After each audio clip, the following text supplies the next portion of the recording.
Hello everyone, welcome to EDULUX Rank Up online classes platform. Students, in this video we are going to start a new chapter. The name is data handling. So as you can see in the background, the name of the chapter is data handling, and there are a lot of strings of data which are moving, in which the letters are alphabetical letters or some special characters or some numbers are there.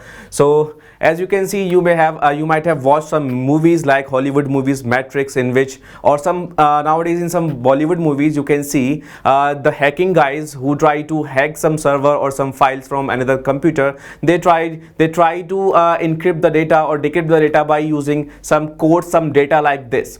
So in this chapter we are going to understand how to handle the data, which means how we can utilize the data to give some information. Okay, so the thing is, students, let us start the introduction of this chapter.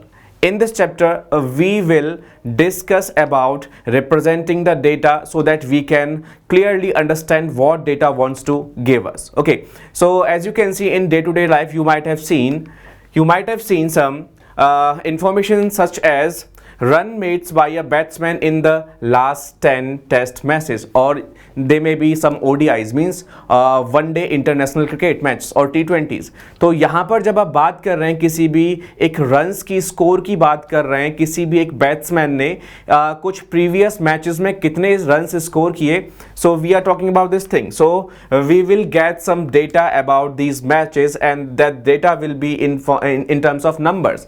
They may be 10 runs in first match, 20 runs in second match, 50 runs in third match, and then 0 in the fourth match. So this is the data, right?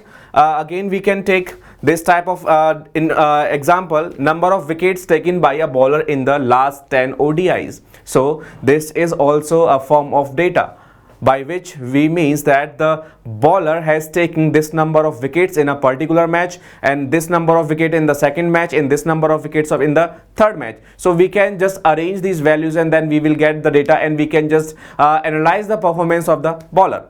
So next thing is the marks scored by the student of your class in the mathematics unit tests. तो जब कभी भी आप test देते हैं अपनी class में, तो आपके टेस्ट बहुत सारे होते हैं. तो आपके मान लीजिए अगर मंथ में 2 टेस्ट होते हैं, तो आपके पास जो पूरा सेशन है वहाँ पे कम से कम आपके पास 20 टेस्ट होंगे. तो आपके परफॉर्मेंस को एनालाइज करने के लिए, that how you are doing in the maths, so we just compare the values of the test given in the जो आपने स्कोर किया है उसको हम कंपेयर करते हैं, तो हमें वहां पर आपकी इंफॉर्मेशन मिल जाती है दैट यू आर लर्निंग और you are just wasting your time. Okay, and next example is number of story books read by each of your friends etc. So जब हम यहाँ पे स्टोरी बुक्स की बात कर रहे हैं, तो अगर मान लीजिए you have 4 friends, then first friend is reading 1 book at a time, second friend is reading 1 book. So in some particular time you can just take 1 month. So how many books have read by your first friend, and how many books by your second friend, and how many books by third friend.